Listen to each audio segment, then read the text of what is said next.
Welcome to Decision Vision, a podcast series focusing on critical business decisions. Brought to you by Brady Ware & Company. Brady Ware is a regional, full-service accounting and advisory firm that helps businesses and entrepreneurs make visions a reality. And welcome to Decision Vision, a podcast giving you, the listener, clear vision to make great decisions. In each episode, we discuss the process of decision-making on a different topic from the business owner's or executive's perspective. We aren't necessarily telling you what to do, but we can put you in a position to make an informed decision on your own and understand when you might need help along the way. My name is Mike Blake, and I'm your host for today's program. I'm a director at Brady Ware & Company, a full-service accounting firm based in Dayton, Ohio, with offices in Dayton, Columbus, Ohio, Richmond, Indiana, and Alpharetta, Georgia, which is where we are recording today. And as of March 13th, when we are recording this, we are not yet under quarantine. Brady Ware is sponsoring this podcast. So the beauty of being a podcast, I guess you probably could do it under quarantine. If you like this podcast, please subscribe on your favorite podcast aggregator, and please consider leaving a review of the podcast as well. So today we're going to talk about implementing a supplier diversity program. And I think most people who are listening to this podcast have heard that term before, but may not know exactly what it is. I think they don't know exactly what the benefits are in providing one and then how you actually go about doing it. It is not necessarily as simple as saying, hey, I want to give people of color a chance to supply stuff for my business. I think it's a little bit more complicated than that. And also in order to make it a sustainable exercise, it needs to go beyond a purely socially motivated activity. At least I think that's the case. We will find out. I am not an expert on this. And as we do in our program, I invited somebody who is an expert on this. And joining us today is Stacey Key, who is president and CEO of the Georgia Minority Supplier Development Council. Stacey has more than 20 years of corporate experience in sales, marketing, operations, and customer services at global brands like IBM, AT&T, Schlumberger, and Samsung Telecommunications. Her educational accomplishments include a bachelor's degree in computer science and business administration from Western Kentucky University, her MBA from Kennesaw State University, and the Regional Leadership Institute in 2018. Stacey sits on the boards of the Georgia Chamber of Commerce and the Midtown Alliance, and is a graduate of the Leadership Atlanta class of 2014, the best class ever, where she is my classmate. In 2018 and 19, Stacey was named to the list of 100 influential women to know by Engineering Georgia magazine, was named to the Atlanta Business League's 100 Top Women of Influence, and received the DeKalb Chamber of Commerce's Apex Small Business Champion Award. She has many more awards. Her trophy case looks like Michael Jordan's, but we don't have time to go through all of that because we have a topic to discuss. Stacey, thank you so much for coming on the program. Michael, thank you so much for having me. Wow, listening to myself, I didn't really know that person. So you're head of the Georgia Minority Supplier Development Council. GMSDC, we affectionately call. GMSDC. And it's Georgia's leading small business development and supplier diversity organization. It's been around a long time, hasn't it? Actually, thank you for that lead in. We're celebrating 45 years this year. And it's been a journey, I will tell you. And a little bit about, if I have the liberty, a little bit about our history. Please. And you know, our pedigree. 45 years ago, if you can imagine, the Coca-Cola Company, and some other major corporations, West Rock, which was then Midwest-Vaco, Cox was involved, Delta, involved AT&T, Southern Company, Georgia Power. These companies came together and decided that they wanted to open up their supply chain and be more inclusive. And so they led the charge to form this nonprofit organization to help them in doing that. Again, there were other major corporations at the table at the time, but they saw the long-term vision and value, and actually return on investment to their shareholders of expanding their supply chain to include others that can bring innovative solutions and products to the table. And you have quite a bit of corporations that are engaged with you right now, isn't it? What's the number? We have over 400 corporations, and all the ones you know and love here, of course. Yeah. Your Southern Company, Georgia Power, UPS, the Coca-Cola Company, Home Depot, Cox, obviously, Delta Airlines, everybody, NCR, all those that AT&T, all those you know and love are engaged and involved and have a commitment, again, to drive shareholder value by opening up that supply chain to include others. And roughly how many minority business suppliers are there that are kind of under your tender care and stewardship? I love that, tender care and stewardship. We have over 700 minority businesses throughout the great state of Georgia that are involved and certified through us. And let me take a minute to tell you a little bit more about GMSTC. And so corporations formed us. And so our customer is primarily corporate America. The minority businesses are the constituents that we serve on behalf of corporate America.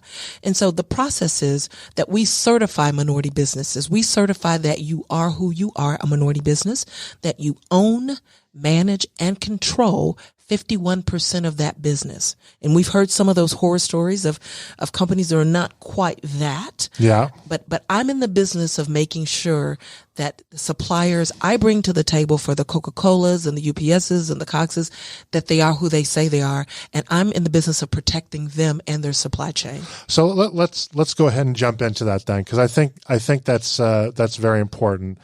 There's obviously an incentive to become identified as a diversity supplier. Is that the right term of art? Diverse supplier. And that includes, it could be women. Yep. That can be minority owned. It could be, veterans are not diverse, but veterans are part of that. Yep. LGBTQ are part of that. Oh, they are? Well. They okay. are I did not know that. Okay. Yeah. And there are organizations that certify the women, LGBTQ, those other organizations, that are there, and they're part of the family that they certify those other groups. And is that a certification and a definition that is determined at the state level or the federal level? Neither. Okay. GMSDC is a private sector certification. Oh, okay. So corporations look to that. If you're doing business with the state of Georgia, they use a certification that is done by either GDOT or MARTA. I sit on the GDOT board and actually head up the Equal Access Committee. So the state of Georgia. If you're going to do business with the city of Atlanta, they have their own, but they all are asking for the same thing. They call them different things, DBEs. If you're looking to do business on a federal level, it's called Disadvantaged Business Enterprise. That's not based on ethnicity. That's based on size and income of the business. So definitely a lot of ground kind of being covered here. I'm going to take a little bit of a different tack than I originally thought, because our conversation's taken a different tack, and that's fine. Some of our listeners may be thinking about becoming identified and certified as a supplier in this regard. Okay. And I know I have clients that perhaps would be eligible and they decide not to for whatever reason. I think some of them say, well, I don't need an advantage. Others say I don't want the government involved, but now they've just learned this is not a government exercise. There's it's actually no government a private involved. exercise. It's private enterprise. And others worry that, it's a bunch of hoops that you have to go through, and is it really kind of worth it for the opportunity? So before we dive into the main questions that I want to talk about, could you kind of make the pitch for somebody listening that if they're eligible as a female-owned business, African-American, LGBTQ, whatever the classification may be, make the case that it's worth it? So let me tell you this. Not every business should be certified. For those that should be, let me tell you, where else can you go for an introduction to someone at Coca-Cola, UPS, Delta Airlines to sell your product or service? Where else can you go to get in front of them? Someone brings you to the door, opens it up, and sits you down in front of them. There's no way that a small, diverse business would have the access and or the connections to be exposed to the vast array of corporations that are a part of our organization. And that's why they come to the door. And everyone comes with the idea of Coca-Cola, Home Depot, all of those. But also a side benefit is you may be able to market your product and services to 700 other small businesses that are part of the family. If, your services, for example, you're a CPA accounting kind of. Correct. Every single small business needs one. Why can't it be you? And so we open doors to other small businesses. We open the door to corporate America. And if you feel you have the gravitas to be able to do that on your own, then maybe it's not for you. But for the majority of the small businesses, they do not have access to that door. And GMSDC opens that door. So the impression I have, and this is purely an impression, I do not have data. I'm embarrassed that I do not have data to back this up. I should look this up today. You don't have, no. but more, I think my impression is that companies that are looking for diverse suppliers frequently can't find enough to fit the bill. There's kind of a shortage. Is that an accurate picture in a lot of cases? In many sectors and industries, that is absolutely correct. And that's my job of helping them do just that. And so corporations don't have the time or the resource to go and find diverse suppliers.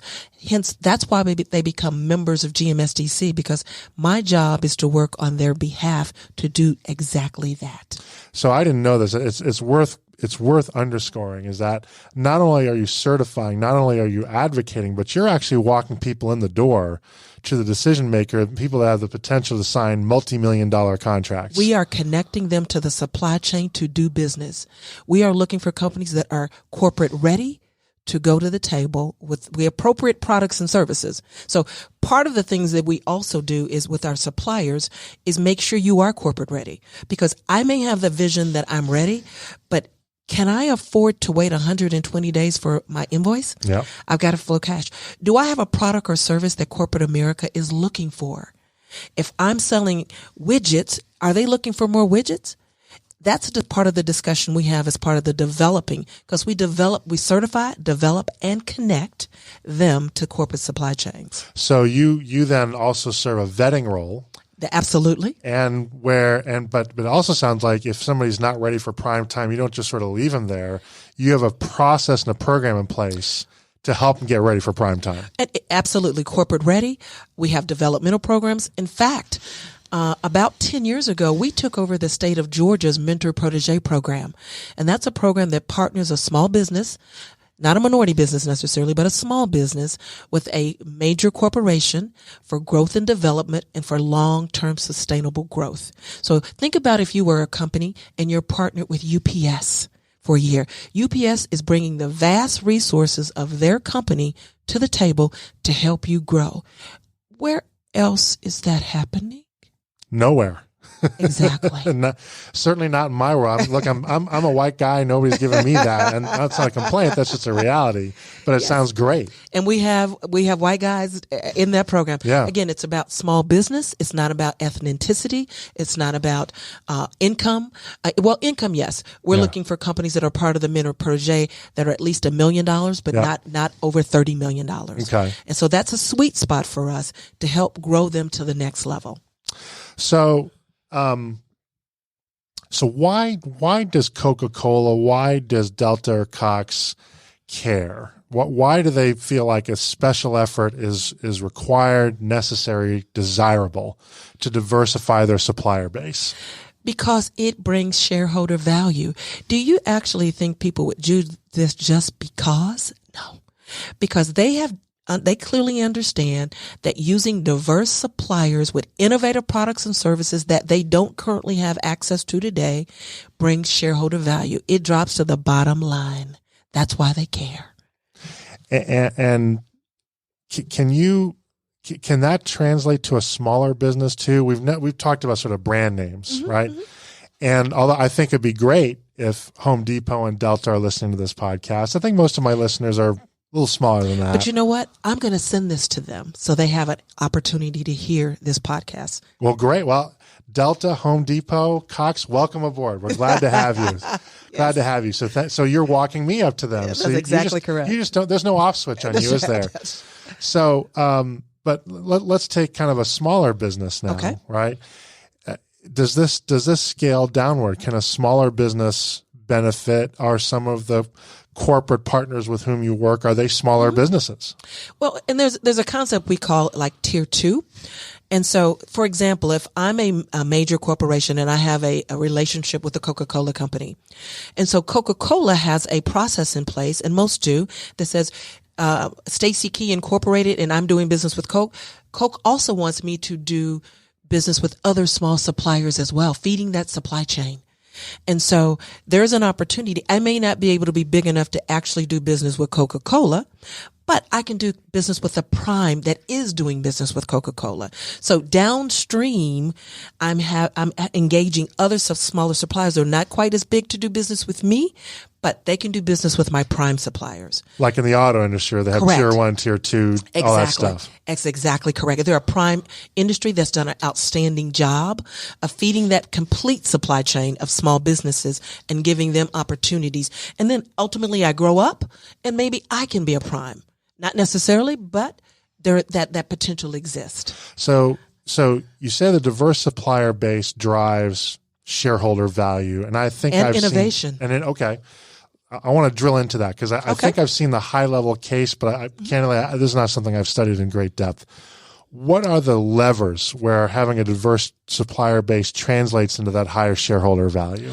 And so as I open up the supply chain, cost, because supply chain is about driving cost out of the business, which is value.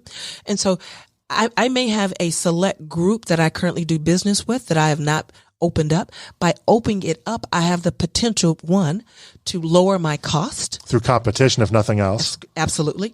Bringing in a new product that provides value to my customer that may allow me to raise my pricing because I'm adding additional value. So, I've got top line revenue there. They may have an innovative thing that gives me a competitive advantage that sets me apart from my competition. So now I own market share, again, driving value. So, is another part of this also just simple visibility? For example, when I'm involved in the tech community. Yes. I go to a tech meeting. Pretty much there, everybody looks like me or my wife. Okay. Right. And we need to talk about how, because we have a technology industry group, how we help you change that.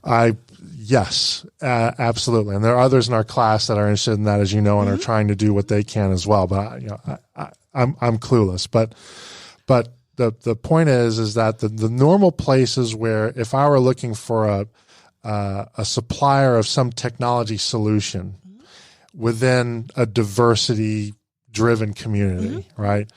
The normal places I look, I'm just not seeing them, right? And I don't think that it's a function that people of color, that people who are of a different orientation, whatever, are unwelcome. I think just the outreach has not been there. There's a lack of awareness.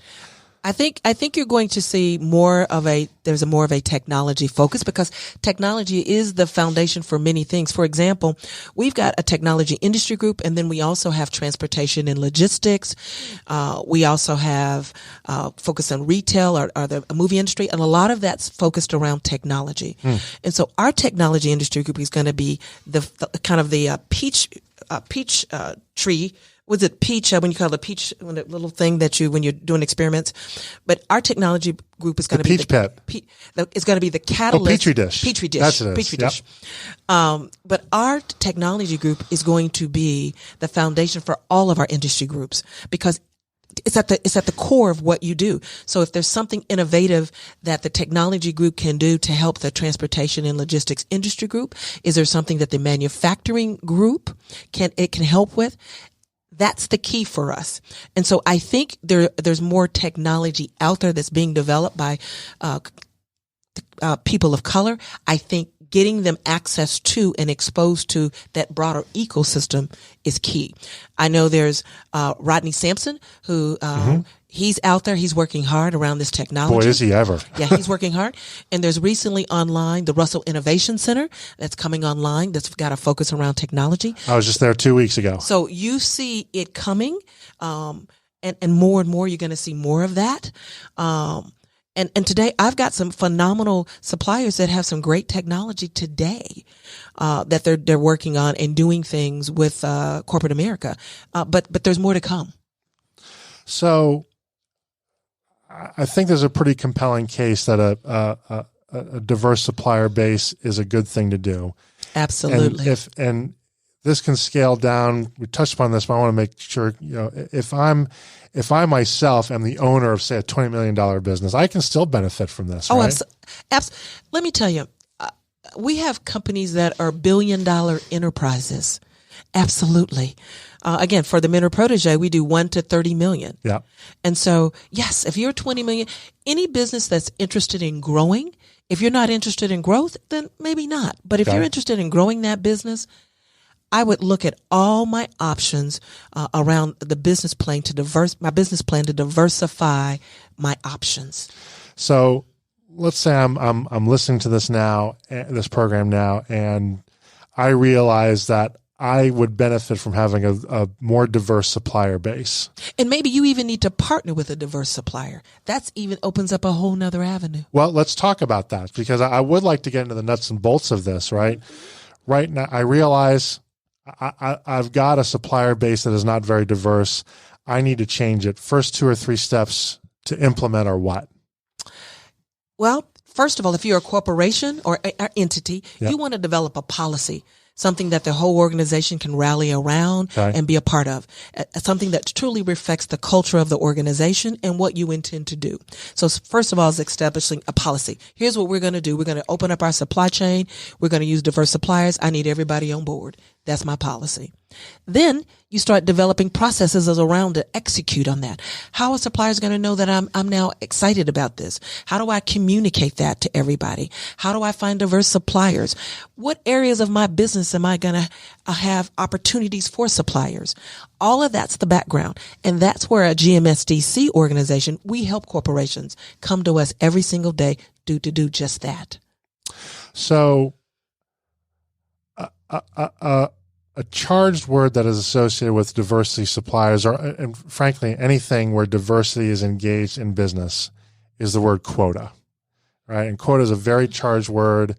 You particularly see it in diversity hiring, affirmative action. I'm not going to open that Pandora's box here. But let's open that door. Let's open the door, because when you're dealing with when we're dealing with corporate America and the private sector, there are no quotas. There's no set-asides. That's more government related. Really? So you have to compete for the business. Okay. And so when a diverse supplier wins, it's because they're the best of the best. The pricing, the product and service, all of that meets the corporation standards. They're not lowering standards to do business with diverse suppliers. Their suppliers are coming up to the corporate standard. So, okay. I'm delighted you kicked down that door, because I thought I knew the answer to that question. I don't. So, if you don't kind of know this world, I think you're thinking, oh gosh, if I put in this program, then we're going to have a quota, and meeting that quota leads to all kinds of awkward distortions. It does not. But you're saying quota is not part of it. Quota is not best practices. There are no quotas in corporate America in doing business. Now, government sectors, or federal government may have the 8A program, which is a set aside specifically. They may have designated, and organizations may have designated, but in corporate, that just does not exist. They are interested in doing business with the best and brightest to derive shareholder value to their corporations. There's no favoritism here. Okay. So how do you ensure that setting up a program like this has impact beyond PR and marketing, that has a real substantive impact that digs itself into the supply chain? And we call it having teeth to the program. Having teeth. I love it. Well, you set some measurements, you set some goals. And so when you've got your C-suite involved and engaged in this process, and so the whole company is part of their culture, is part of their DNA, and you tie it to performance. Oh my, I measured on that now. What gets measured gets done. Yeah. And so I'm integrating it in the culture of the organization. And so it's beyond just PR, because people are compensated based on it. People are measured based on it. And there's requirements for how does this impact our bottom line? So when you have those kind of measurements involved in the process, people rally around it or are part of that. So some companies go so far. Actually, I'm going to ask that question later, because there's another follow-up question I want to ask. Mm-hmm. When you do measure the integration of a diversity supplier program or supplier diversity program, what do you think are the most important metrics? What KPI would I be looking for? And so some of the metrics that are today, for example, last year, I believe our number was about $7 billion was spent on diverse suppliers in this state. That's a big number. It's a huge number, $7 billion. So spend, how much are you spending? How many diverse suppliers that are a part of your supply chain? What strategic areas are you using them as part of the supply chain? What are you doing to help develop them and grow them as part of your supply chain? Some of the measurements that are there today to help and guide this journey. So I believe that some of at least larger companies will actually have a person who is in charge of supplier diversity, yes. Chief Supplier Diversity Officer, in effect. They have a resource committed to this process. That's absolutely required. Some have 1, some have 2, some have 5, some have 6, whatever that number. I've committed resources because it's important to my business. And do you need to commit that resource because it's just so time consuming and the expertise is so specialized that you can't sort of make that a side gig? You've got to really kind of commit yourself to it?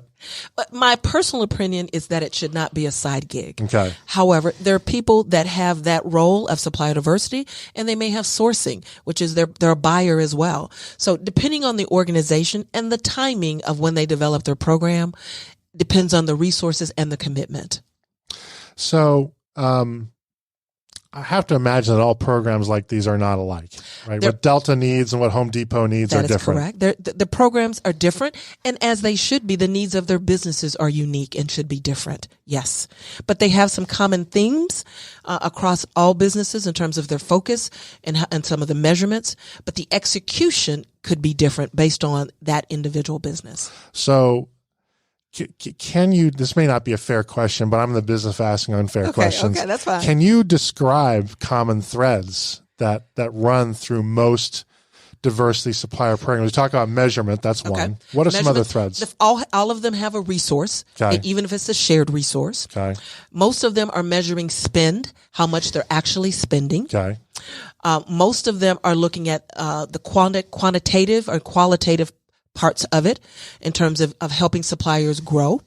For the most part, they care that they grow them and have a long-term relationship. And all of this is relationship based. Mm-hmm. And so typically I do business with people I know, like, and trust. And so that's a common thread that you're going to see among most of them as well. And so, but those are some of the basic things that you will see across the board. The measurements, I've got a resource, how many I'm doing business with, the spend of how much I'm spending with them, helping them develop and grow and understand my organization so that they can truly be a partner as opposed to a vendor. So I'm going to go back a little bit in our interview here because I think it's now relevant here, which is talking about a mission statement. Mm-hmm. And I'm actually a big fan of mission statements because I'm a big Simon Sinek fan. It borders on the man crush. Okay. It borders on the stalker kind of level. Okay. So Simon, I love you. Come on our podcast. But he's obviously big on missions if you're familiar with his work at all, right? And so I'm curious, as I'm formulating a mission to address this kind of activity, supplier diversity, what are there sort of best practices for the elements of what that mission ought to contain? Well, you have to customize that mission to the culture of the organization. Okay. So you can't have a cookie cutter. What works for Southern Company and Georgia Power may not work for Delta. So you've got to customize it based on the organization and the commitment. But again, the bottom line, as part of that mission statement, it is to say we are committed to utilizing and growing and incorporating diverse suppliers in our supply chain to create shareholder value and create jobs in this great state, because that's what that does. And so some semblance of that and how they craft it based on their culture and their unique organizational traits is up to them. So how do you go about, not you personally, but a firm that's sort of in the reach of our voice today, how do they start to go about recruiting candidates to become diverse suppliers? Obviously, they can work for you, but even you can't handle every potential request and need. Oh, but we can. Small but mighty. Small but mighty. Yes, we can. But no, if an organization is looking to do outreach to identify diverse suppliers, you've got to establish some communication channels. Again, GMSDC, because corporations don't have a time and resources. GMSDC, I need your help. I need to find suppliers that can sing, dance, and jump through a hoop and then bend over backwards at the same time. That's what I go find. I go to my network. I go to my small business partner networks, and I identify those suppliers and vet them and bring them back.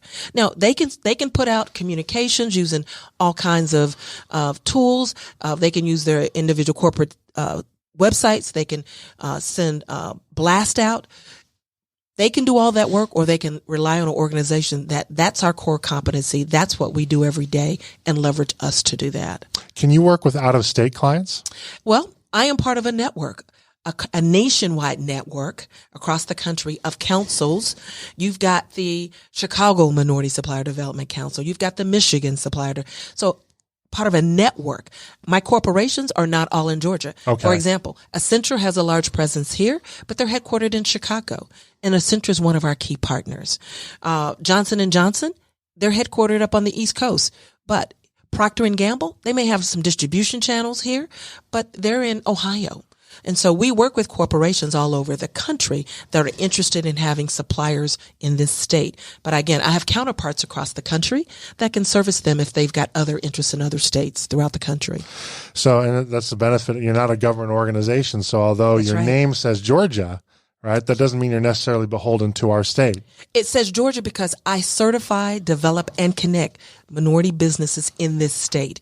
I work across the country with all of the Fortune 1000 and corporations that are interested in doing business in this state.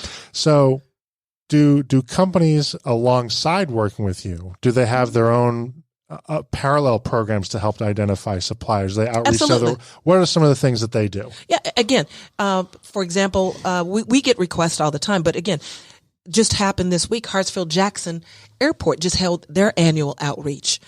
We partner with them, or we'll work with them because they're a member of GMSDC, but they do all the lifting and they do all the work. So they do the outreach to the whole community and say, hey, we're having an annual conference. We'd love for you to be a part of it.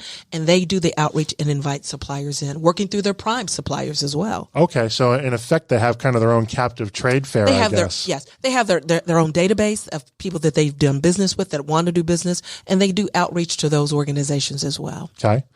So what I'd love to learn a little bit more and let you share more about what your process is for vetting potential suppliers, because that seems to me to be a huge amount of value that you bring, knowing that it's got your seal of approval that it's okay, right? So that seal is called being a certified minority business. Yep. And anybody who is a ethnic minority can be certified through us. Again, there are other sister organizations if you're going to get women or LGBT or even veteran. And then SBA has a self-certify for small business. Mm-hmm. So you can go to any one of those organizations. But there's a process. We're going to ask for operating agreement. We're going to look for bank statement, signature cards. We're going to make sure you own, manage, and control your operating agreement for that entity.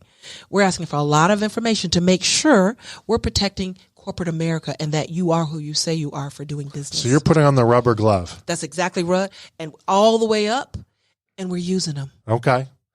How long does that process take? It can take anywhere from 30 to 60 days. Okay, not long. Yeah. Again, we're assuming you bring all the stuff, and it's all electronic. You upload all the information, and we take it from there. And like so many things like that, the more organized your information is, the easier your job is. We have a checklist on our website. You go through the checklist. We do a pre-certification webinar. You can sit in the comforts of your home and listen, and we go through the whole application, and we take you through the whole process. So, what are some mistakes that have been made that are sort of cautionary tales from folks that have tried to put in programs like this and they have not been successful? What are some crashes along the side of the road we can look by and say, oh, we shouldn't do that? I don't know if there's crashes along the road, but if you don't have the commitment from your C-suite and you've not got the commitment from the organization, it's tough to execute. Okay. You've got to have buy-in. Everybody's got to be all in. Otherwise, you're swimming upstream the whole time, and it's harder. But when your C-suite comes out or your CEO says, we're going to do this, I need all hands on deck, everybody lands up to support the effort. When you tie it to compensation, guess what? Everybody's focused. Sure does. Laser focused. Yep. And intentional about the actions they take. So it's getting the entire organization is probably the number one thing. Supply chain can't do it by themselves. They've got to have their end user groups involved as part of this process. Now, will your office also not just bring people to the table, but can you also help a company formulate those policies, procedures, maybe even help them make the internal argument to the C-suite? This is a good thing to do. We do that all the time. We've got some best practices that we share that help. Companies come and say, we're new, we're starting. We're going to start down this journey, but we're going to need your help. We may partner them with another major corporation like an AT&T as a buddy, because AT&T is big, bad, and audacious. They spend well over $2 billion with diverse suppliers. And so we can do that as part of our network and being a part of our family. So you answered a question that I thought might be unfair, but if there's anything I've learned over the last half an hour, I don't think you have an unfair question. So it sounds like AT&T is a great example of somebody who's doing this very well. AT&T is a perfect example of someone, and there's others. They're not alone who's doing it well. As I said, the Coca-Cola Company, UPS, Cox, Southern Company, Georgia Power, Delta Airlines, Home Depot. We've got some great partners that are doing some phenomenal things. Accenture does some phenomenal things. You've got SunTrust. You've got Bank of America. SunTrust, now Truist. I still struggle with that. SunTrust, now Truist. I know you have to correct yourself, and that's appropriate. I have to admit, when I hear it, I still feel like I'm biting into aluminum foil. I'm struggling with it. I've got it. SunTrust, now Truist, Wells Fargo. So you've got some great companies here in Georgia that are truly committed and laser focused. EY comes to mind. EY is incredible. They do a phenomenal job. Their Entrepreneur of the Year program it's the best conference I've been in my career. Oh no, they've got some good stuff. It's well known, but I did not know that there was a diversity supplier element to that. It's an entrepreneur segment to it, and they have that has not just diverse suppliers, but it has entrepreneurs. Their conference, the EY Entrepreneur of the Year, outstanding. It's the best conference I've been in. It's incredible. I'm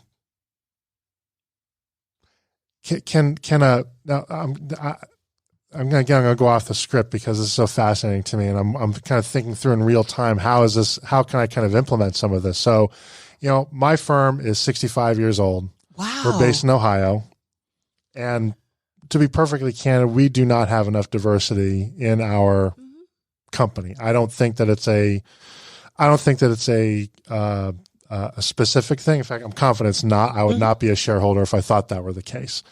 But I think that firms like us don't know how to diversify our supplier base, or by extension, a lot of our inputs are people. That's right. Getting more people of color, getting more people that are diverse into our industry, and then getting them into our firm. Is that the kind of thing you help an E&Y with? Because they're just a big competitor to us. So I imagine they just face similar problems on a larger scale. I'm going to tell you, EY has been at this for a very, very long time. Yeah. And they've got a very, their CEO is all in globally. They're not doing it just here. This globally for them. But for a company of your size, you've got history, 65 years. There's an opportunity for you to form some strategic alliance and partnerships, because you may have a core competency and skill that other firms don't have that you can bring to the table.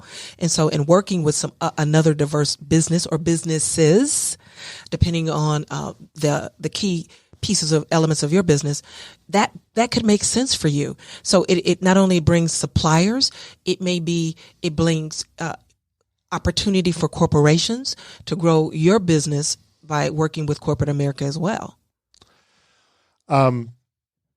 This is a major strategic decision for a company to do. I think it's hard to imagine a scenario in which this is not a good thing for a company to explore, because why not take advantage of the opportunity? And it seems to cost you so little to do it, right? It's just... Well, again, you've got to commit resource to doing it. Yep. And so it's been shown the return on investment here, it pays for itself tenfold. I mean...